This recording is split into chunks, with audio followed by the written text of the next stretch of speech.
Hakugei is the new for 2019 roller coaster at Nagashima Spa Land. Is one of the new RMC hybrids to debut around the world. It is a redo of the former White Cyclone roller coaster, which was a big ol' Intamin roller coaster. They built it taller, faster, steeper, threw in some inversions, and the ride is incredible. This probably won't come as a surprise to too many people, but this was my favorite roller coaster I rode in Japan. This is going to be my full in-depth review of it. I'm going to break it down element by element so you guys can know what to expect if you decide to go out and ride this. And one of the first things that I want to talk about is just how big this ride is. I heard someone describe this coaster that actually I really agree with what they said. They said this ride feels like one of the smaller RMCs on a larger scale. Like if you've ridden one of the RMC roller coasters that are typically around 100 feet or shorter, what they have to do is throw in a lot more elements in a compact space. Therefore, you aren't working with as much height or speed, but they're still really good rides. And oftentimes I find that I even prefer some of the smaller RMCs over the larger ones.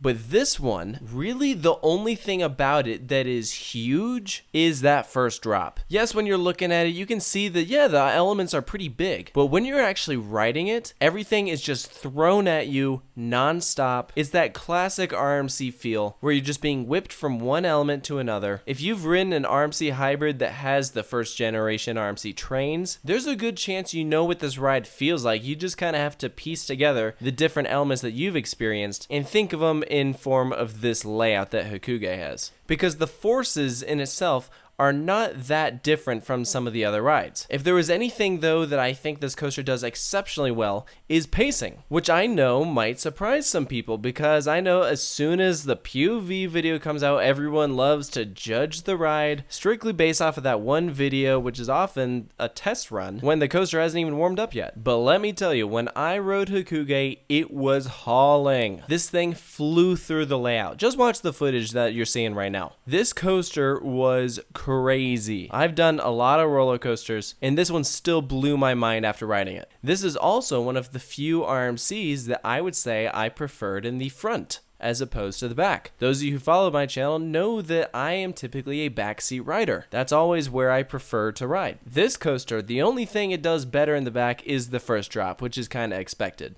Everything else, nah, this is a front seat ride. The airtime is gonna be great no matter where you sit, but for some reason, this coaster just feels so much more out of control when you sit in the front. So let's talk about this layout. First off, you're gonna dispatch out of the station, and hopefully you have a lot of room. When I went to Nagashima Spa Land, they were not stapling you, so that was partly why we were able to get so much airtime, but you roll out of the station and you have some of these classic RMC little bunny hills before you reach the lift hill. But these hills sent me up out of my seat, which I will say most of the time when I ride an RMC, the little bunny hills before the lift hill don't really send me actually up out of my seat. Like they don't actually give me airtime. They're just kind of like a fun little thing to start it off. But no, Hakugei right out of the station, you're getting airtime on these stupid little bunny hills. Like it is incredible. Like that tells you that this ride means business. So then you hit the base of the lift hill, and this is the first time that I've ever seen an RMC do this. As soon as it caught the chain, it slid back into the anti-rollback. Like, so then it stops, and then the chain then starts pulling, and the coaster would start to rise up. And look, I'm no engineer, but I could probably tell that that coaster is not supposed to be doing that. I think that's probably putting a lot of strain on that chain, where if it keeps doing that every single run, that chain is probably not going to be in too good of shape in a couple months. But anyways, after that, you climb up the chain, you get this gorgeous view, you have the water off to your right. This ride is in a stunning location. You climb up 180 feet into the air.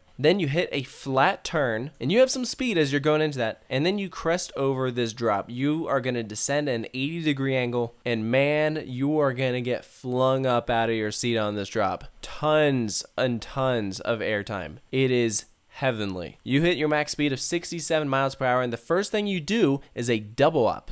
If you've done a double up or a double down, you know that really it's about the second hill, not as much the first one. So it steps up, and then the second hill, that's really when you shoot up out of your seat. You twist to the right, and you go into this outer bank turn. The closest I would compare this element to is the wave turn on the green side of Twisted Colossus, or the outer bank turn on Twisted Timbers underneath the lift hill in first drop. That's probably the best comparison I would make to it. Following that, you twist out and now you go into a double down. So this is the same thing as the double up. The better airtime is on the second hill, not as much the first one. You're still getting airtime on both, but yeah, that second hill is great. And then we have our first of 3 inversions. It is a 0G stall. I love this stall. It is so well done. It's not too long. It is not too short. It's exactly what you're looking for in a good 0G stall. And then you immediately fling out of that thing and you twist into 2 back-to-back wave turns. And they're smaller wave turns. They aren't a true like lightning rod style thing. The second one you actually bank more than the first, and that's when you slide down towards the pathway and into your second inversion, which is a 0G roll. And from this point, we're gonna stay low to the ground. Everything after this is considered the second half of the ride, where you're staying underneath elements that you've already gone through. And you kick that off with an airtime hill, and that airtime hill right after that 0G roll is crazy. Every hill on this coaster gives spectacular ejector airtime.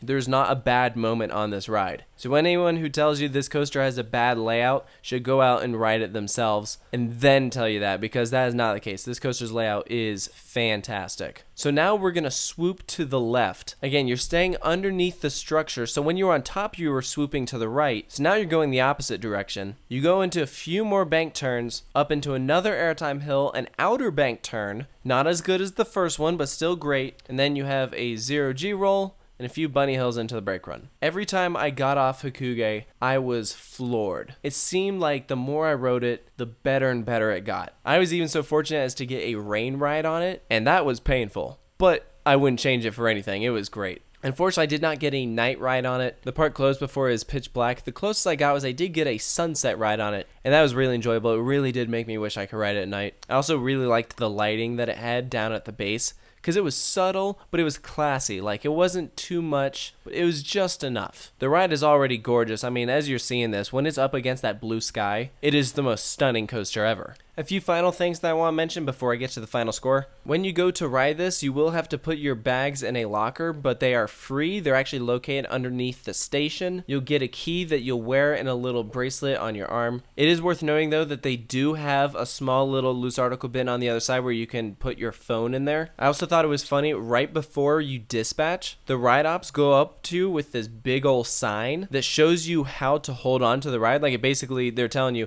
don't put your hands in the air, hold on to the restraint like this, and it's basically where you cross your arms and grab onto the lap bar, which is completely ridiculous. It is not a comfortable way of holding onto a restraint, but they want you to mimic that motion so that you understand that that's how you hold on to the coaster. It was really strange, but I thought it was kind of funny. But that about concludes my thoughts on Hakugei. For my final score, as you can guess, I haven't named anything negative that I disliked about it, so I think it's only fitting that I give this coaster a perfect score of 10. It is one of my favorite coasters I've ever ridden. Is it my favorite RMC? I would say probably not, but it is on the higher tier of the RMCs I've ridden. I probably wouldn't put it ahead of Steel Vengeance or Lightning Rod. Regardless, everyone that I was with could agree that this coaster was phenomenal and it was way better than they were expecting. So I hope you enjoyed this video. Make sure to stay tuned for more coaster reviews here at Coaster Studios. I have a lot more Japanese roller coaster videos coming, including a lot more reviews, so stay tuned for those.